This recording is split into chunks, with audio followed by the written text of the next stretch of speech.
Model Making Guru is sponsored by emodels.co.uk, your one-stop shop for all your model making needs. emodels.co.uk. Make something awesome.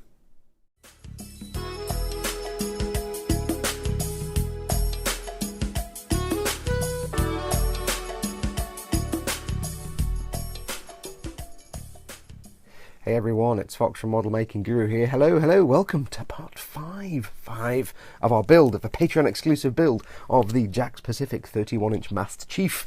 Now, if you remember in the last episode, we finished off the visor. Quite pleased with that. Only a few steps left now, and I'm going to keep the weathering fairly straightforward and simple and minimal. I'm not going to go too whole hog, so a few more steps. Hopefully I'll get everything done in this episode, and at the end we can show the finished thing, if I can figure out how to film it. So, what's next? Well, if you remember way back, we did some dry brushing with Necron Compound, the Citadel dry brush paint, just to give the effect of sort of scuffed and faded paint where it's just been rubbed away. What we need to do now is go in and do some actual chipping, actual paint chipping. Now, there's a million ways you could do this. You could do it with a sponge. You could have done it originally by painting it metallic colour and putting masking fluid, chipping fluid under the green paint. I'm just going to brush it on because I'm not going to do a massive amount, but I'm just going to brush this on. Now for this we're going to use two things. One, we're going to use Iron Breaker. Apologies for the lighting, it's a bit, the white balance is a bit dark because I'm wearing my white gloves. Iron Breaker, yeah, it's a really nice colour. I don't want it to be too bright and shiny like chrome silver, because normally what you would do is you would do all your chipping and then you do the weathering on top, but we've already done the gunk wash, so I don't want it to stand out too much because I'm not doing any weathering on top of it, any filters or anything like that, so I don't want it to stand out too much, and this is quite good. Other thing I'm going to use for the first time, I've actually broken out my Series 7 Winsor & Newton Series 7 brush, which was given to me very kindly by Chris over at Gross Models, new Treehouse member. Hello Chris, he's the newest member of our Treehouse family. So I'm going to try the Winsor & Newton 000 Series 7. It's a tiny little thing, as you can see, so it should be pretty good for the chippings. So what I've got a bit of the Iron Breaker in my wet palette ready to go. If you don't know what a wet palette is, then have a look up here. I'll put a link up to the wet palette video. It'll show you how to make one, how it's super cheap, and why you need one with water-based acrylic paints. So let's crack on. Chipping couldn't be easier. All we need to do is really suggest that the paint has, as the name suggests, chipped off. So I've got my brush. I'm going to get a small amount of water on the brush and just get some of that paint flowing. You don't want the paint to be too thick. You want the paint to be... Let's get a different brush for the water because I'm not really getting enough. It's the downside of using a small brush, of course. You don't get much water in it. I want the paint to be a little bit thin, just so that when I paint it onto the surface, a little bit of surface tension will occur. Either it'll remove or add surface tension, I can never remember which. And what will happen is it will kind of pull around. Oops, I'll knock the camera. It'll pull around, pull, not pool, and we'll get some nice interesting shapes. So concentrate on areas where there are edges. And all I'm doing, for edges, I'm taking the brush in at 45 degrees. I'm just running it along the edge. Not every edge, just edges where maybe I haven't caught with the dry brushing. And then what I'll do on camera is I will paint in little chips. And the trick is to hold the brush further down, not near the tip, and just let your hand shake a little bit. And you're just dotting the paint on. It's quite simple, really. It's not hard at all. Let it flow along edges. Just dot it on. And what you can do is, if you want to, if it looks a bit unnatural like there, it's a bit straight, you can paint in, build up other little dots just to make some areas bigger. You can put little dots here. Just dot it on and kind of wiggle your hand a little bit, and you'll get little areas like that where it will just make it look more random and not like straight lines. And what you want to do is you want to concentrate on areas where there would naturally be a lot more wear and tear. So for example, this is the knee pad. So we've got a blob of the dry brush there that came out like a blob, so I can build on that. It looks a bit regular. So what I can do is build on that and just pat it out a little bit. So yes, this is the knee pad. So let's say his shields go down and he kneels down on some rocks or some stone or something. It's going to chip and scuff and scrape the paint. Now some of this won't really be visible because it's hidden behind, or it's hidden amongst the dry brushing, but it's got a slightly different shiny look to it because the dry brushing is a different paint. It's not quite as shiny, it's not on as thickly, so it's got a slightly different look to it. You'll see it when the light speckles on it. Now one other thing you can do is you can put in, to make it look even more varied, you can put in some scratches. And for this, it's quite simple. All you do is you get your brush and you almost just about touch it to the surface, and then you just very lightly drag it along, and you can pull it up every now and then just to make little breaks in the line. Now if you have enough paint on the brush and the paint is thin enough, the reason I say just touch it almost, I'm almost not touching the model at all. I'm kind of just, it's hard to explain. I'm touching the model with the paint that's on the end of the brush, but I'm not necessarily pushing the brush down. I hope this comes out. Put on there. It's just like a hair's breadth away from the surface of the model, and it just allows you to do some really thin lines. And again, you're looking for really thin because although you may not necessarily see, you might not even see those on camera, but if you turn it and tilt it, they might just pop because it's a metallic paint. And that's what I intend to do. Lots of these little scrapes and scratches where it makes sense. So things like here on the knees, the base of the legs. We'll do some on the feet, obviously. And we'll build up scratches and scrapes.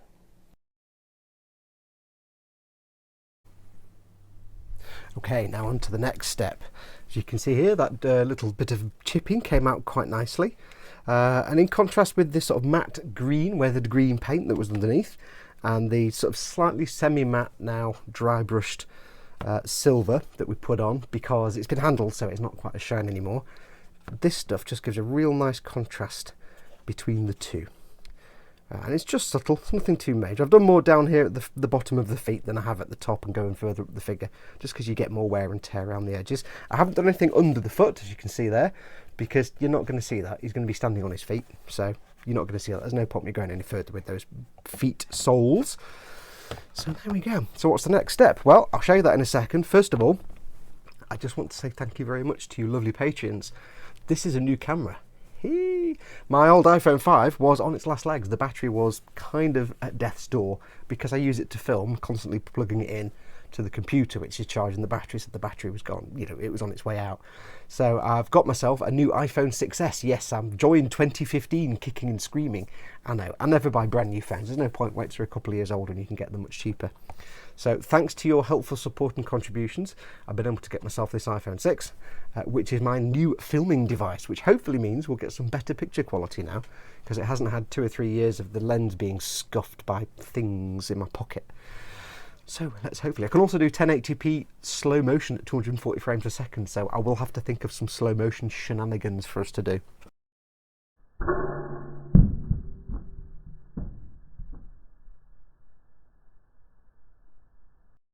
Anyway, what's next? Right, well, next is the fun bit.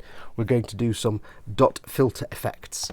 Now, if you've ever seen me do this before, you'll know this is really easy. What I'm going to do, I'm going to take some oil paints.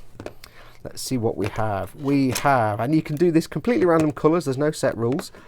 I have, most of them are 502 Abteilung colours. We have copper oxide blue patina. We have light rust brown.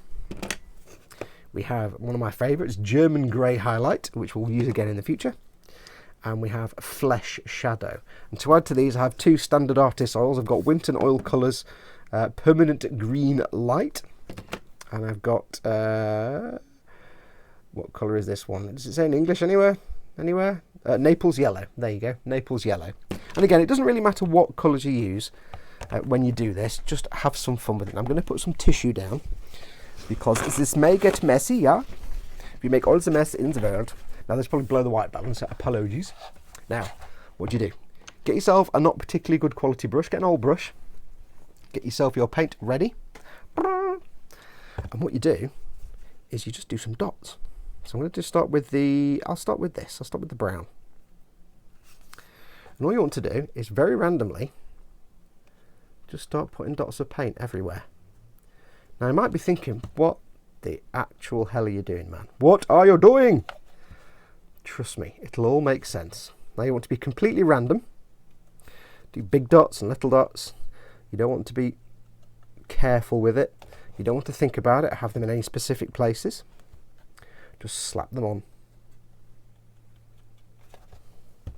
And then when you've gone around and put some dots on, I'm going to go around with the other colours and do exactly the same. Just put more random dots.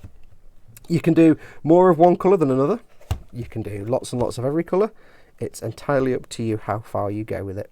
Now I'm putting this on the undersuit as well, because what I'm going to hopefully suggest is that I'm only going to do this really on the feet and the shins, because this is, you know, where he picks up dust and dirt and gets grubby because his shields go down and he's standing around in mud and water and all kinds of things.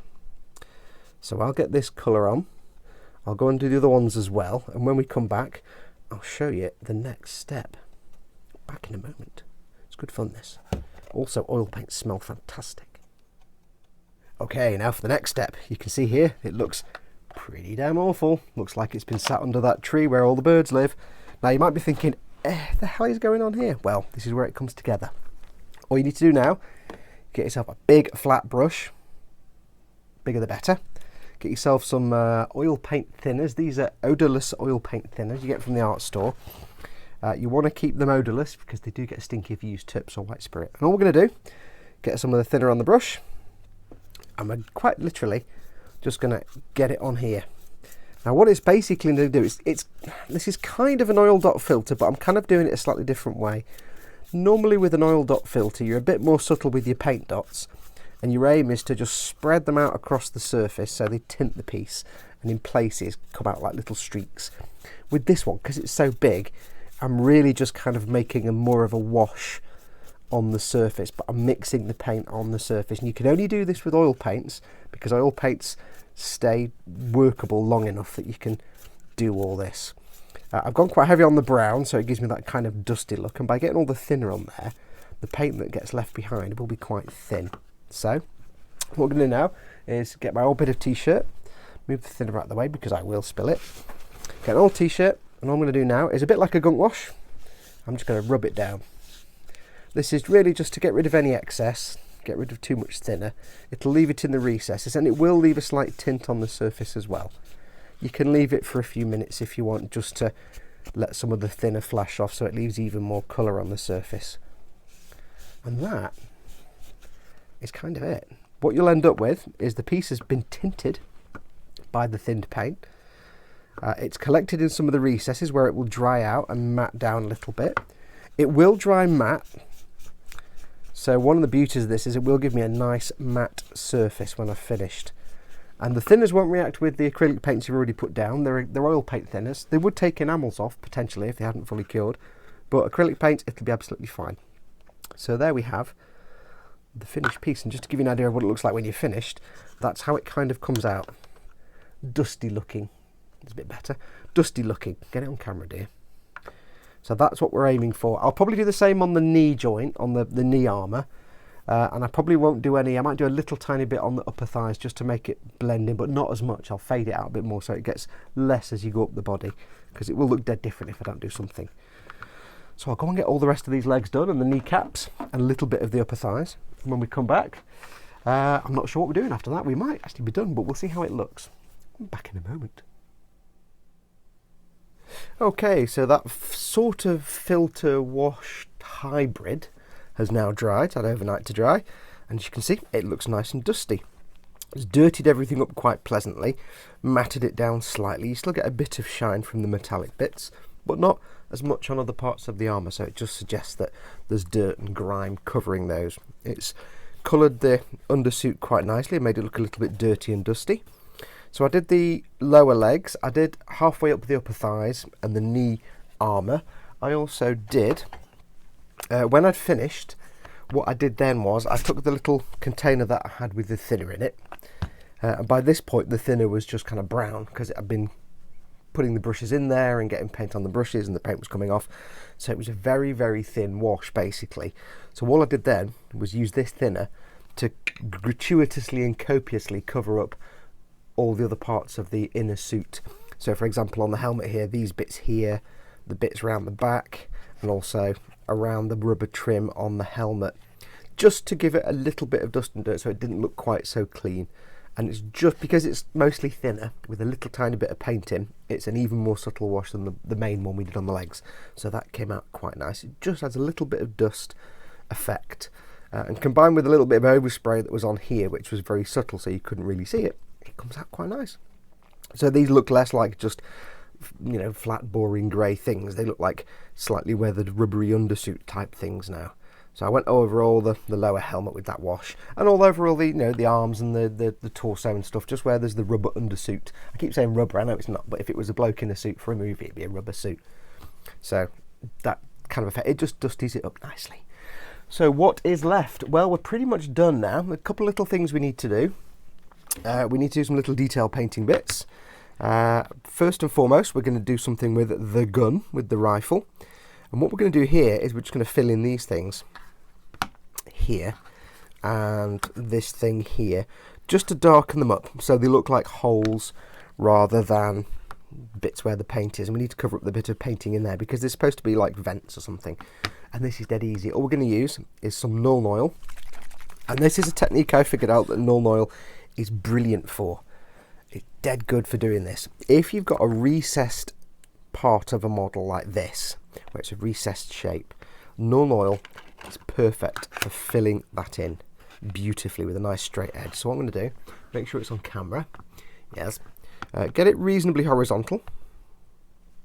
And what I'm going to do is take a big brush. I'm not going to think. I'm going to get myself some of the Nuln Oil.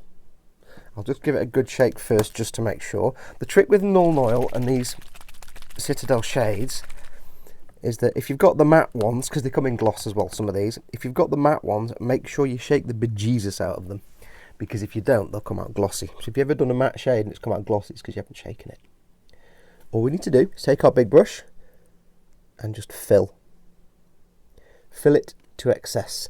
Fill it right up to the edge. You're literally flooding the whole thing. Now what will happen is, because of surface tension, it will go to the edge and it will stop. It won't go over the edge. And that's why I'm not using a small brush. I'm not being careful. I'm just literally flooding it. And what you need to do is flood the area and then let that dry. Now it will take a while. You could be waiting 20 minutes, half an hour. Don't hairdryer it. With Citadel paints you can use the hairdryer for a lot of quick drying, but with these things it's better to leave them. They dry a bit more matte if you leave them to dry, so it will take about half an hour. So leave that to dry. It's going to be off camera, but I'll do this bit down at the other end. But leave it to dry, and then when it's dried, go back in with the second coat, let that dry. When that's dried, go back in with the third coat, and so on until you get, basically it's very dark or black. Now what will happen is the first coat will dry quite thin, so it will be like literally a shade. The more coats you add, the darker it gets, to the point where it's black. When I did my bear guy, my Metal Gear Solid 5 bear guy, the eyes on the bear guy were small recesses like these. So I just did this, I filled them in with 3 or 4 coats of Nuln Oil, letting them dry between them, and by the end of it they were black, but they were perfectly smooth and crisp around the edges. So if you've got a recessed shape that you're wanting to paint black, or a specific colour that is perhaps matched by one of the Citadel shades, do this. You get perfectly crisp edges, you don't have to mask anything off, and it may take a while because you've got to let every coat dry, but it's brilliant. So I'm going to let these dry before I turn this over and do this size. I'm going to let these dry for about half an hour, go over the second coat, then the third coat, and we'll see what they look like when we come back. Back in a moment. Okie dokie, right, so while those washes dry on the gun, let's get the ammo counter done. Now what I did was I took a piece of plastic card and cut it to shape to fit in the ammo counter area, because there's nothing on the gun itself. It'll help cover up the seam line, but it'll just make it look like an ammo counter. So what we need to do first of all, I've primed it white, and what I need to do now is get some blue on there. So what I'm going to use some Ammo by Mig, Crystal, do it on camera dear, Crystal Light Blue. I'm going to brush this. I was going to airbrush it, but it'd be fine brushed. I want it to look a little bit patchy, not nice and neat and tidy. So we've got ourselves a reasonably big brush, paint straight from the little bottle, and all I'm going to do is, Ted's going to tell you, slap it on. Yeah, slap it on. Now what we're going to do first of all is just put it on there in large amounts. In fact, I need more than that, because this is just the base colour, and I want to really touch it into this. If you notice, I did a little bit of brushy stuff first. Now what I'm going to do is just touch the brush to the plastic, and what that's going to do, if you can see, what that's going to do, surface tension, as always, will kind of keep it away from the edge a little bit, which means there'll be that ever so faint white edge to it. And also, as it dries, hopefully what it will do is it will kind of move in towards the centre a bit. So I might get, if I'm lucky, a bit of a fade from the white on the outside, and then it'll fade in a little bit into the darker blue in the middle. And that's one thing these Ammo crystal paints are really good for. They, well, I was going to say they suck at being airbrushed, but I don't know. I tried airbrushing them once, and it was like airbrushing jam. But then, obviously, you could just thin it more. Just cleaning my brush. I could just thin it more, and it might come out better. So that could just be me. But yeah, for this kind of thing, where you've got a shape, the surface tension in these paints is brilliant. And the pigment is so vibrant and bright that hopefully as this dries, it will dry reasonably smooth. And it will also have that bit of a fade around the edge. Now, I was thinking about airbrushing it, but because I've used these before... What's that? Oh, it's a reflection. Because I've used the... I thought there was a bit of crap on the thing there, but it's not. It's a reflection that I can't see. Because I've used these before and I know how they sort of behave, I thought I might get a better fade and sort of shade from light to dark effect if I do it this way than if I airbrush it. Because I was thinking of just doing airbrushing, so yeah. So we're going to let that dry. Give it about 20 minutes, half an hour. Then we need to stick the decals on. And then it's time for one more very thin coat. So I'll leave this to dry, and I'll knock the microphone, which you probably just heard, and we'll be back in a moment. Okay, so the paint's had time to dry. I left it overnight because I went to bed. Now we need to do the decals. Now I'm not going to do a gloss coat on top of this first. I don't really need to. It's kind of shiny anyway, and it'll be absolutely fine. You don't always have to. For something as small as this, and it's already a shiny surface, there's no point me glossing it, waiting for 24 hours, putting the decals on and glossing it again. It'll be fine. So for this I've got two decals, two little decals that I got from a third-party decal Gundam sheet. It's one of the high-Q parts ones with all the different symbols and shapes, I think. Anyway, there was some numbers on there and they were about the right size. So it's not exactly the right font, but it doesn't matter, just for fun. So what we're going to do, because I'm doing this on top of the paint and not on top of a gloss coat, I'm not going to use microset and microsol. I don't want to affect the paint in any way. You can see now it's come out with nice sort of shading at the top and around the edges, which is exactly what I was looking for. I left it overnight purely because I put so much paint on there. I wanted to make sure it was fully dried and cured before I started dumping decals on there. But to be safe, I decided not to use sol and set. So all I've got is a little thing full of warm water. I'm going to do it the old school way. So let's get this done. So all we're going to do is dump these in the warm water. First of all, I'm just doing it off camera here, but I'm just dunking it in the warm water basically. Then we'll put these on the desk here. We'll get them both done at the same time. Shouldn't take too long.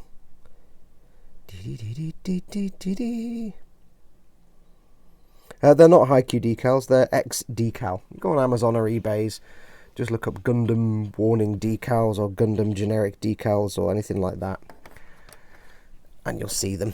They've got lots of symbols and things all over them. So we're just going to give these a nudge and make sure that start to move. Now I did look up the assault rifle and how many rounds are in the clip, and it depends on the model. I think in Halo 4 or 5 it was the MA5C, I think. I could be wrong. If I'm wrong, tell me in the comments. I'm doing it from memory.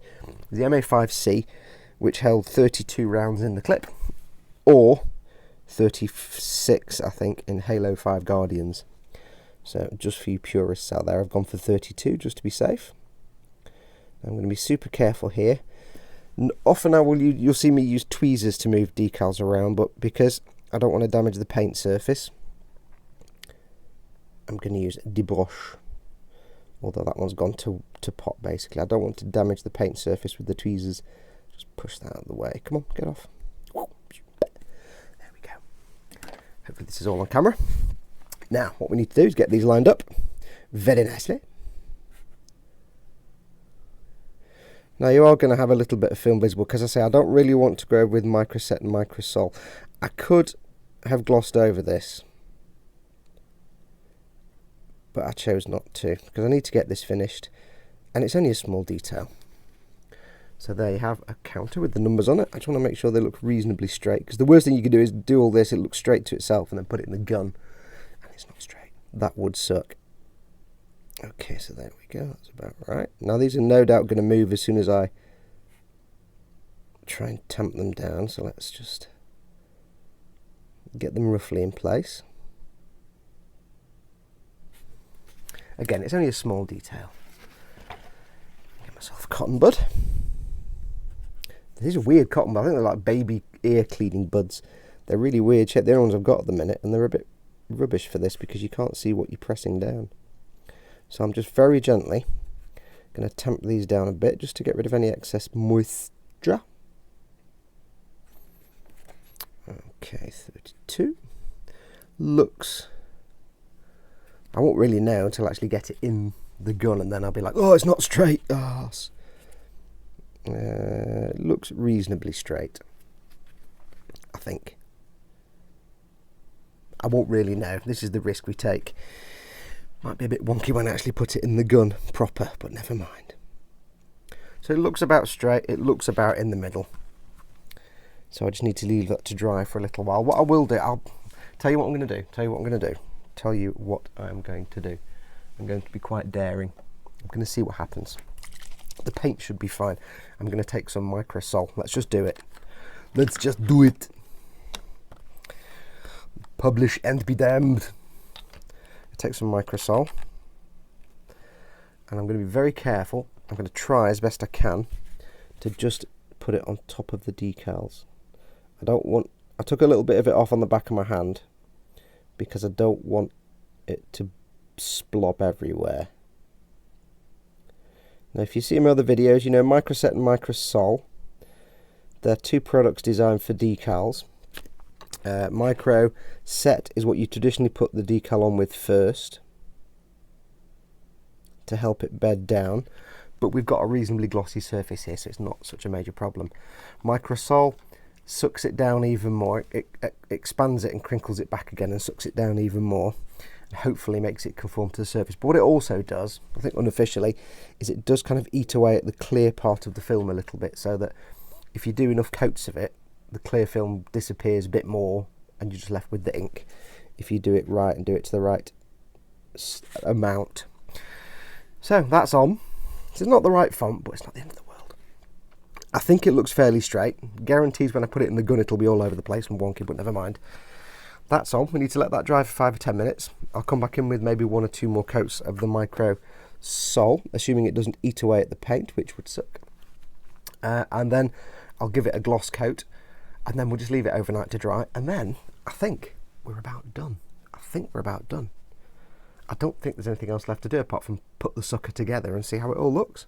Oh no, there is one more thing. Sorry, no, forget that. Once these are on, I'll show you the next step. So there's not gloss coat after this. So I'll go and get this sorted. Back in a moment. Okay, so the decals are set, and you can see they've come out looking quite nice. So what's the next step? We need to make these white numbers blend in with the screen a bit. So what we're going to do, we're going to take our MIG Crystal Light Blue, again, do it on camera, stick some on the wet palette, don't need a lot. Then we are going to basically make a glaze. So we're going to get a lot of water, and we're going to get some water in there, and we're going to get some more water in there, and we're going to add more, knock the camera, more. I'm just going to put loads of water in there. Now the purpose of this, like I say, is to make all this blend in. Just going to get some tissue. So all we need to do is take some of this wash we've just made, get even more water. I'm going to get some on the brush, get most of it off on my hand. Now what we're going to do, after shuffling things around, is quite simply go over those numbers. And it's going to take a little second or two to build it up. Now I'm not going to paint over the whole thing because I want to try and keep the nice shading that we had when we did of the blue that's underneath. So I'm really just touching this to it, and it will just add a hint of a tint. And because I've done it so thin, and because I'm just blopping it on in big blobs like this, you'll get the same effect again. You'll get a kind of fade and blend, hopefully. Well, it won't just be blue and it won't just be white, there'll be some variation in the colour, which will make it hopefully look a bit like some kind of lit display. And it won't break up this nice fade up at the top here, where it goes a bit, doesn't even really come out on camera, but it goes a bit brighter. And it will just add a little blue. So I need to let this dry for about half an hour. And then what we'll do is when that's done, and I'm happy with it, if I need to add any more I will, because it will fade, it'll lighten a little bit as it dries. Once I'm happy with that, I'm just going to go over it with some gloss varnish, and I'm going to do exactly the same, just like I did with the blue paint, just brush the gloss varnish on, dot it on and touch it to it, not brush it I should say, just fill it with gloss varnish, and then the gloss varnish will dry down, and then we're done. So I'll go and let this dry, and we'll get it glossed, and then we're done. So, back in a moment. Okay, so that's had time to dry, and you can see it's nice and shaded now. The smell of strawberry daiquiri tells me it's time for some pledge. And all we're going to do with this is dead straightforward. We're quite simply going to put it on there the same way we did as the blue paint. So, get a load on my brush. We're going to hope it behaves the same way. I'll just clean that brush off a little bit. Okay, right, let's see if this works. Just going to slap it on, basically. Slap it on! Pledge is well known for its self-leveling abilities. So we're just going to put it on. Get rid of any bubbles. Get rid of any bubbles. Go away, bubbles. And this should hopefully act as a gloss varnish, which it obviously is. But hopefully, because we've put it on so thick, it will just dry. Just going to have a look around at some funny angles. It will dry smooth, and it will help cover up the decal edges. Because remember, I used a few coats of microset, the red one. A few coats of that, but not too many. So I'm just going to look around it in the light. I've made sure, just by looking at different angles, that it's a nice smooth surface. It did tend to sort of, the surface tension where the decal is, was pulling it in a little bit. So I've just had a look around. It looks good and smooth, glassy smooth. Now that obviously will flatten down and dry out, and no doubt it will go a little bit pockmarky and not super awesome.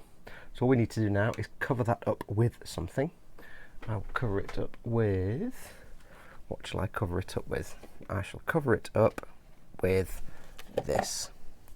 I'll cover that up. So in case of any dust, just give it one last double check. Make sure everything is nice and smooth. Yes. And there you go.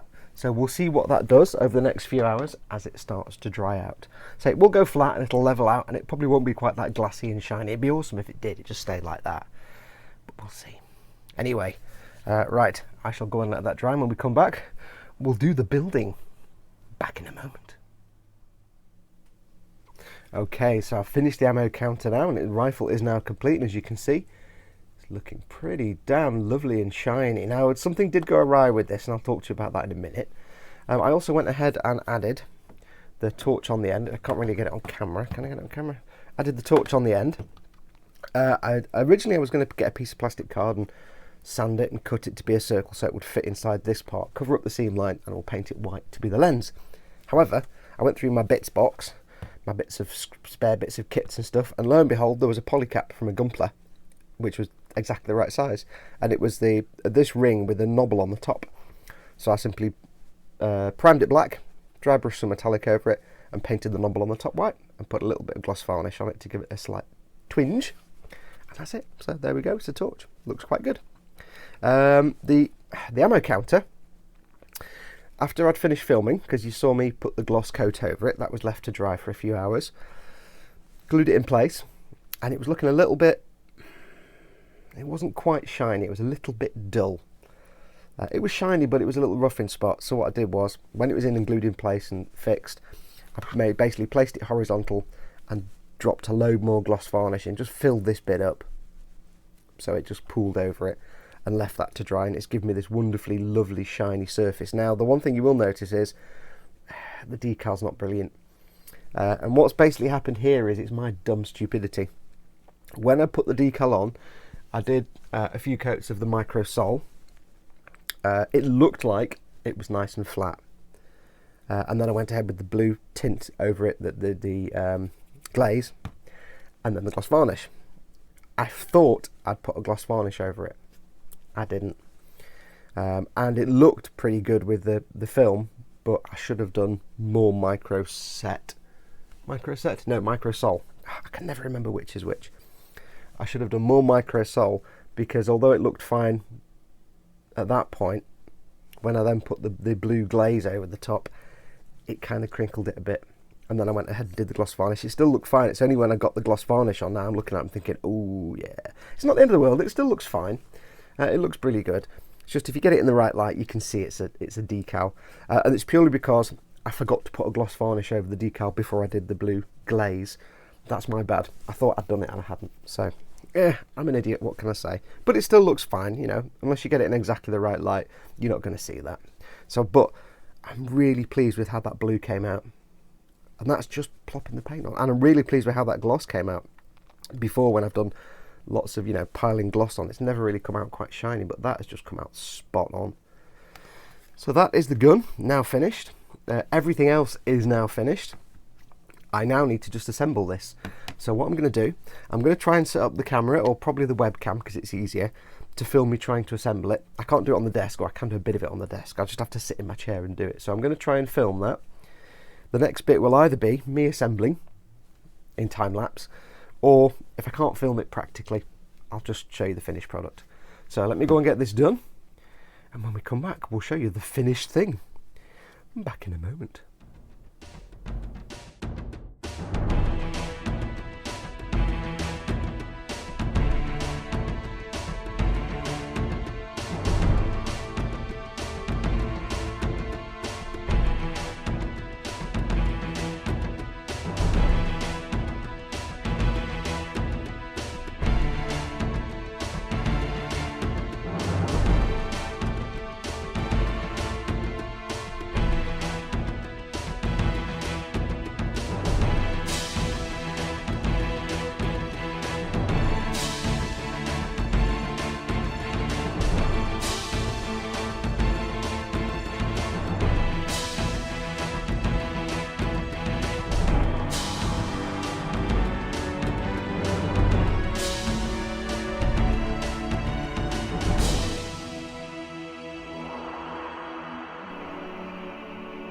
And with all the assembly done, we are finished. I couldn't film the last bit of assembly because it was too big to get everything on screen, and there was a lot of finagling and cajoling and swearing because I had to put the torso and the arms and the legs all together at the same time. That was hard work. Somehow I ended up with about 4 screws left. Not sure how I did that, but it's all fine. So we are done. The Master Chief, the Jakks Pacific 31-inch Master Chief is complete. I have to apologise for the wobbly handheld camera because I can't get him on. Let's pull back a little bit and show you what we've got. This puppy is done. I am super pleased. I can't actually go back any further because my microphone cable isn't long enough. I am super pleased with how he has come out. It's been a really tough build. Not tough in terms of skills, but tough in terms of he's just massive, and it's taken a lot of effort and a lot of work. I've not had to change my physical skills at all. It's just the amount of stuff I've had to do. Like, you know, you make a model and you put a gloss coat on, you have to leave it for a day. With this guy, it's like I'm putting a gloss coat on, it takes me most of a day to get anything gloss coated because it's so big and there's so many parts. But this has been an absolute blast to build. Apologies again for the wobbly cameras. I've just enjoyed every minute. I've learnt a lot. I am quite surprised that the polypropylene didn't cause the problems I thought it would. I thought I'd have a lot more grief because of the polypropylene, you know, with the paint coming off, like I said in the second episode. But it seems once I got the primer on and got a few layers of paint on there and got everything matte varnished over and gloss varnished over as I needed to do, it came out fine. Everything was spot on. I've had no real paint removal problems. So, thank you to the gods of plastics. If I sound kind of like, oh, it's because it's just been a monumental build. I've enjoyed every minute. I won't do another one. This thing is the size of a small child. I won't be doing anything this big again. I know I've got the mega size Gundam to come. That's going to be like half this. It's going to come to his waist. So, yeah. So, I can't wait for the new owner of this, whoever that may be, to take delivery and just enjoy it. I would say if you end up buying this, do make sure you've got a very large display cabinet. You don't want to dust it. Because of the nature of the paint, the polypropylene, you probably want to avoid any contact with it as much as possible, so get it in a display cabinet if you buy it. But yeah, that's absolutely brilliant. I've had a whale of a time. If you're interested in doing something like this, Jax, there are lots of figures out there you can play with. I'll just turn him round and show you the side. Hang on, before I carry on, let me turn him round. Spartan butt. So yeah, if you're thinking about something like this, if this is inspired you to paint some action figures, obviously there's little action figures you can paint, the normal size ones, but these Jax specific ones are only like 30 quid. They're dirt cheap. You can get other ones, you can get the Batmans and you can get the Iron Mans and you can get the Superman, but I wouldn't really suggest that because Superman's just rubbish, let's be honest. Nobody likes Superman. Superman's pants. Batman's much better. But there are figures out there. They do a Ben Affleck Batman, whatever. I don't know if they do a Michael Keaton Batman, but that'd be the best one, obviously. Obvs. But yeah, go for it. Give it a go. If you're doing one like this, if you're doing this exact figure, then it would behoove you to actually get some primer that works on polypropylene. That would be a good idea. Like I say, I didn't end up having lots of problems with it, but it would just make your life a lot easier. Look at that. There we go. I'm really pleased with this. Let me turn him round and we'll wrap this up. There we go, right way around now. So yes, that's going to do it. Thank you so much to all of you for your continued support. It does mean the world to me, like I've said. Thank you so much for being patrons. Because of you, I can keep doing what I'm doing, you know that. Because of you, like I said earlier on, I've been able to get this new phone and new camera, so hopefully we'll get some better picture quality going on. I owe you that. I owe you everything. So thank you so much for watching. There will be more exclusive builds coming up. I need to crack on with the Eagle again, 3 models. They do sponsor me, so I kind of need to finish their build. But yes, I need to get that done. And then when we crack on, I've got some plans then for more Gunpla and other things. And we'll see what we can fit in terms of exclusive builds for you guys. But until next time, it just remains to me to say thank you so much. Let's turn the Chief's head round. Thank you so much for your support. Thank you so much for watching. Thank you for being awesome. Thank you for looking after me and supporting me. And until next time, adios amoebas. I need a weapon.